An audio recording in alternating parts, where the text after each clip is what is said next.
கூடிய ஒருவர். அவர்கிட்ட அரசியல் பேசி கொண்டிருந்த பொழுது எனக்கு கலைஞர்னு அவ்வளோ அப்படி சொல்லலை, கருணாநிதியை பிடிக்காத, நான் ஓட்டு போட மாட்டேன் அப்படின்னு சொன்ன பொழுது இவர் ஒரு நிமிடம் அதிர்ந்து, ஏன் அப்படி சொல்கிறீங்க அப்படின்னு. இல்லை இல்லை, நாங்கள் நல்லா இருந்தோம், அதெல்லாம் கெடுத்தது அவர் தான், அவரும் அவர் கட்சியும் தான்.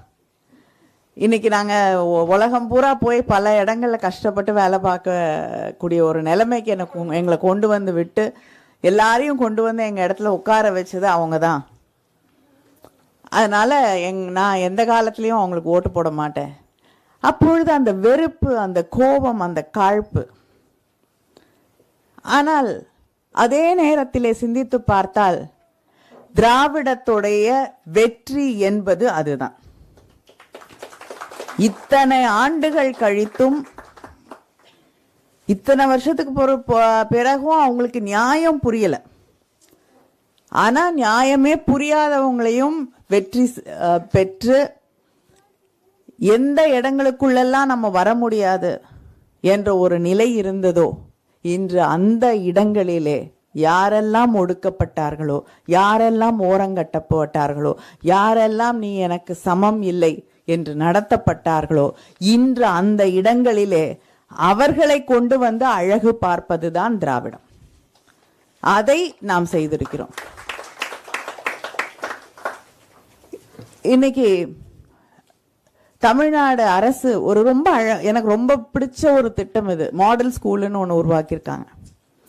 ஒரு மாவட்டத்தில் நன்றாக படிக்கக்கூடிய, பல கனவுகளோடு இருக்கக்கூடிய சில பிள்ளைகளை கொண்டு வந்து ஒரு இடத்துல, ஏன்னா அவங்களுக்கு முழுமையாக வீட்டில் இருக்கக்கூடிய எந்த பிரச்சனைகளாலும் அவர்கள் பின் தள்ளப்பட்டு விடக்கூடாது, அவங்களுக்கு பெஸ்ட்டு எல்லாமே கொடுக்கணுங்கிறதுக்காக மாடல் ஸ்கூல் அப்படின்னு ஒன்று உருவாக்கி அங்கே படிக்கக்கூடிய பிள்ளைகள் உலகம் முழுவதும் இருக்கக்கூடிய, அது இந்தியாவாக இருக்கட்டும், சொல்லுவாங்க நம்மெல்லாம் ஐஐடிக்குள்ளே கால் எடுத்து வைக்க முடியாது, நிஃப்ட்டுக்குள்ளே கால் எடுத்து வைக்க முடியாது, இங்கே வைக்க முடியாதுன்னு. இன்னைக்கு உலகம் முழுவதும் எந்தெந்த இன்ஸ்டிடியூஷன்ஸ்குள்ள நம்ம போக முடியாது என்ற நிலை இருந்ததோ, அங்கே கிராமத்தில் ஒரு மிக சாதாரண குடும்பத்தில் இந்த கனவுகள் பற்றி எந்தவித புரிதலும் இல்லாத பெற்றோர்களுக்கு,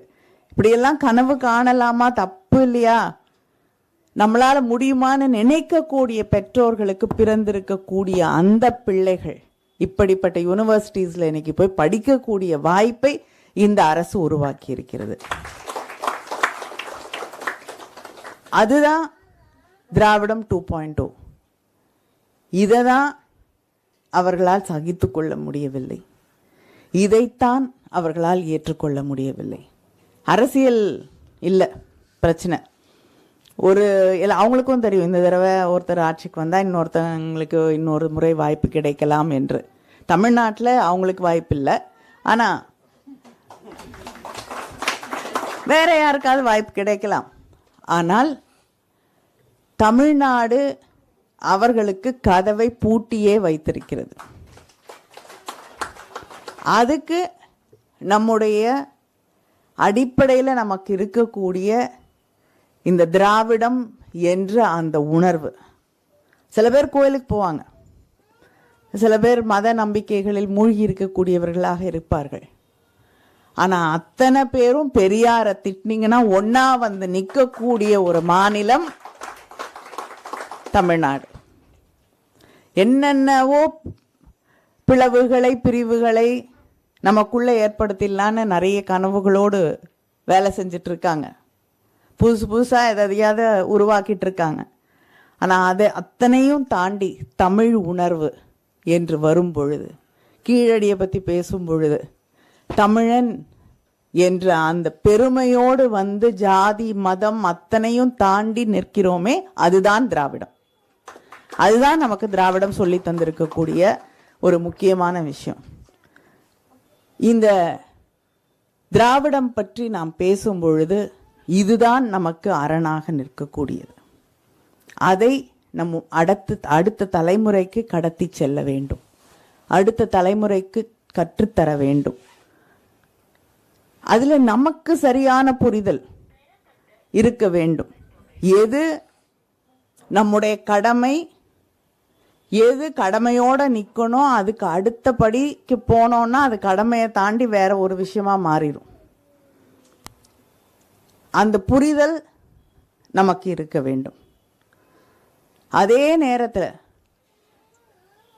அவர்கள் யார் என்பதை அடையாளம் கண்டுகொள்ள பெரிய பெரிய சிந்தனைகளை பற்றி அவர்கள் பேசலாம், பெரிய புத்தகங்களை எழுதலாம், புதிதாக ஒரு கோணத்திலே சிந்திப்பதாக நம்மோடு உரையாடலாம்.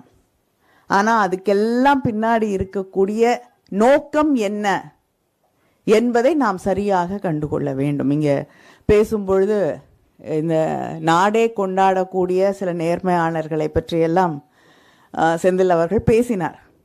ஆனால் அவங்களுடைய உண்மையான பின்புலம் என்ன என்பதை நாம் புரிந்து கொள்ள வேண்டும்.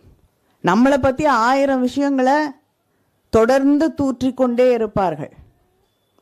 நம்ம இப்போ என்ன நினைப்போம், நம்மளுடைய தலைவர்கள் என்ன நினைக்கிறாங்க, நம்ம என்ன நினைக்கிறோன்னா, இதெல்லாம் பரவாயில்ல, நீ என்ன வேணாலும் பேசு, எனக்கென்று ஒரு கடமை இருக்கிறது, அதை நான் செய்ய வேண்டும் என்று. ஆனால் அவங்க அப்படி இல்லை. அவங்களுக்கு ஏதோ ஒரு அந்த நூல் அப்படிங்கிறதெல்லாம் நான் சொல்ல வரல, ஒரு கோடு ஒன்று இருக்கும். இங்கேருந்து ஏதோ ஒரு இடத்துல கனெக்ட் பண்ணிகிட்டே இருக்கும். ஒரு 2 வேறு தளங்களிலே இயங்கக்கூடியவர்கள் எந்த விதமான கருத்து ஒற்றுமையோ அவங்க நம்பக்கூடிய விஷயங்களே வேற வேற தளங்களை சார்ந்ததாக வேற வேற துருவங்களாக இருந்தாலுமே, ஒருத்தர்கிட்ட போய் இன்னொருத்தரை பற்றி கேட்டிங்கன்னா, இந்த மாதிரிலாம் பேசுவார், ஆனால் ரொம்ப நேர்மையானவர், நல்லவர். அதனால தான் நமக்கே ஆச்சரியமா இருக்கும், இவருக்கும் அவருக்கும் என்ன சம்பந்தம், அவருக்கு ஒரு பிரச்சனைனா இவர் ஏன் இவ்வளோ பதறிட்டு ஓடுறாருன்னு, ஏன் இப்படி பாதுகாக்க துடிக்கிறார்கள் என்று. ஆனால் நம்ம கிட்ட வந்து கேட்டால் என்ன சொல்லுவோன்னா, நல்ல எல்லாம் சரிதான் அப்படின்னு முதல் ஆளாக தவறு சொல்லி அவர்களை ஓரங்கட்டுறதுக்கு நம்ம தான் பேசிட்டு இருப்போம். அதனால யாரை எப்படி தாங்கி பிடிக்க வேண்டும், எதற்காக தாங்கி பிடிக்க வேண்டும் அப்படிங்கிறத நாம் முதலிலே புரிந்து கொள்ள வேண்டும். கருத்து வேற்றுமைகள் இருக்கலாம், ஆனால் எல்லாத்தையும் தாண்டி நீங்களா இருக்கட்டும், நானா இருக்கட்டும், அப்துல்லாவா இருக்கட்டும், ஷானவாஸா இருக்கட்டும், திரு ஜெயஜராஜன் அவர்களாக இருக்கட்டும், ஆண்டனி அவர்களாக இருக்கட்டும், எல்லாரும் எந்த களத்திலே பணியாற்றி கொண்டிருக்கிறோம்